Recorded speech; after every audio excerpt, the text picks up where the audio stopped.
चलिए आगे पढ़ते हैं। 18वां श्लोक, जो मैंने आपसे कहा कि 16वें श्लोक में राजसिक रजोगुण वाली माँ को हमने स्मरण किया, तो रजोगुण वाली जो कविताएं होती हैं उसके दो उदाहरण ही 18-19 में आ जाते हैं। थोड़े से श्रृंगार वाले, थोड़े से मन को डाइवर्ट करने वाले। ये 18 और 19 श्लोक को बड़े ध्यान से पढ़ना चाहिए, क्योंकि कई बार क्या होता है, लोग इसको गलत समझते हैं। ऑनलाइन अर्थ पढ़ लिया, उसमें लिखा गया है ऐसा, ये श्लोक पढ़ने से हम स्त्रियों को आकर्षित कर सकते हैं। अरे रे रे, ऐसे हम नहीं सोचते। शंकराचार्य की कृति है, कोई छोटी मोटी ये संसारी स्त्रियों को अट्रैक्ट करने के लिए नहीं है। किसी को अगर बुलाना है, किसी को अगर अट्रैक्ट करना है, किसी को अगर हमको आकर्षित करना है, तो एक ही है, एक ही सबसे सुंदर है, सबसे सुंदर ललिता त्रिपुर सुंदरी। हमें अगर किसी को आकर्षित करना है, किसी का ध्यान, तो मां ललिता त्रिपुर सुंदरी को आकर्षित करना है बस। तो 18-19 श्लोक को ध्यान से सुनिएगा। इसके अंदर दोनों अर्थ आते हैं, लेकिन हम शुद्ध सात्विक अर्थ पर ही ध्यान करेंगे। तनुच्छायाभिस्ते तरुण तरणि श्री सरणिभिः दिवं सर्वामुर्विं अरुणिम निमग्नां स्मरति यः भवन्त्यस्य त्रस्यद्वन् हरिणशालीन नयना सहोर्वश्यावश्याः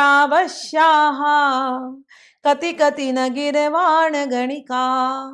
कहते हैं, हे मां, जो आपका ध्यान आपके अरुण वर्ण वाले रूप पर करता है, आपकी जो कांति है अरुण वर्ण की कांति, जो ऐसे ध्यान करता है कि ये कांति पृथ्वी से लेकर के स्वर्ग लोकों तक फैली हुई है, सभी लोकों तक ये कांति फैली हुई है, जो ऐसा कोई स्मरण करता है, कहते हैं उसके पीछे तो स्वर्ग की अप्सराएं उर्वशी सहित वो ऐसे ध्यानी, ऐसे भगत के पीछे पीछे भागती है, घबराई हुई, जैसे कोई वन की हरिणी हो। ये श्लोक अब पढ़ने में तो ऐसे लग रहा है ना, अब तो कोई सुनने वाला बोलेगा हाँ हाँ, अरे वाह, ऐसे माँ ललिता के पीछे ध्यान करने से तो अप्सरा भी मेरे पीछे पीछे घूमेगी, है ना। कर दिया ना आपने उस मंत्र, उस श्लोक का पूरा अर्थ का अनर्थ। ऐसा इसका अर्थ नहीं लगाना है। हम लोग शंकराचार्य के रास्ते चल रहे हैं, तो बार बार शंकराचार्य को याद करना है और फिर इस श्लोक के ऊपर ध्यान करना है। माँ का जो भक्त होता है ना, उसे किसी को अट्रैक्ट नहीं करना। वो नहीं चाह रहा कि कोई स्वर्ग की लोल की कन्याएं आए, स्वर्ग की अप्सराएं आए उसके पास, वो नहीं चाहता ये। वो तो माँ को चाहता है बस। तो माँ का ध्यान करता है और देखता है कि माँ लाल लाल हर जगह फैली हुई है।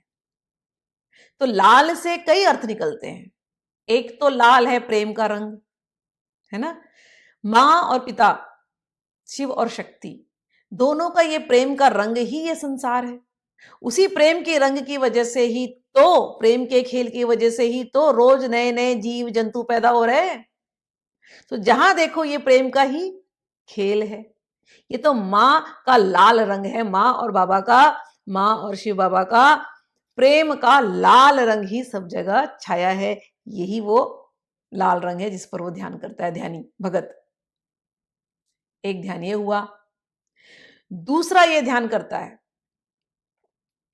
कि सारा संसार अग्नि में जल रहा है, एक दावानल, सारा संसार एक जंगल की जैसा है और इस जंगल में आग लगी हुई है। आग का कौन सा रंग होता है? लाल रंग होता है ना, वही सुबह के सूर्य के जैसा रंग होता है कई बार। तो ये सारा संसार उस दावानल में, उस अग्नि में जल रहा है। क्या है ये अग्नि? कामाग्नि, क्रोधाग्नि, कामनाएं, इतनी कामनाएं हैं जीवों को कि वो कामनाओं के पीछे पागल हुए हैं। जब ये कामनाएं पूरी नहीं होती तो क्रोध आता है, क्रोध में ही वो अपना नाश कर लेता है। ये कामनाओं के चक्कर में ही उसको बार बार जन्म लेना पड़ता है अपनी इच्छाएं पूरी करने के लिए। तो हर व्यक्ति जीते जी तो जल ही रहा है अंदर में, मरने के बाद चिता पे उसको जला दिया जाता है, उसके शरीर को। जलाने के बाद क्या उसकी साइकिल खत्म हो जाती? नहीं, उसने जो जो अपनी इच्छाएं छोड़ी थी पहले जन्म में, अब उस इच्छा को पूरी करने के लिए अब वो वैसा वैसा शरीर लेने वाला है। तो ये साइकिल जलने का चल ही रहा है। तो गुरुजन जब जब गुरुजन के पास आप बैठते हैं और जब हम इस श्लोक को पढ़ते हैं, तो जैसे अगर किसी का ध्यान गया, अरे वाह ये श्लोक पढ़ने से तो स्वर्ग की अप्सरा आएंगी, गुरुजन याद दिलाएंगे हमारे को कहाँ हमारा मन ले जाना है, हमें तो केवल एक ही लाल पता है बस, सिंदूरारुण विग्रहम त्रिनयनाम। बस हमें एक ही वही विग्रह पता है, ललिता त्रिपुर सुंदरी। और ये संसार का लाल अगर तुम देखते हो, इन कमनियों के पीछे, कंचन कामिनी के पीछे अगर तुम जाना चाहते हो तो अग्नि में जलोगे और कुछ नहीं। कंचन कामिनी से दूर रहना है, सारा संसार इसी में जल रहा है, हमें इस अग्नि में वापस नहीं जलना है।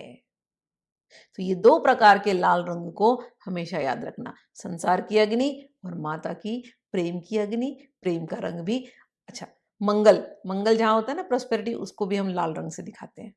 तो माँ का जो स्वरूप है वो मंगलमय है, माँ का प्रेम जो है वो लाल रंग का है, और हम उसी लाल रंग पर ध्यान करते हैं।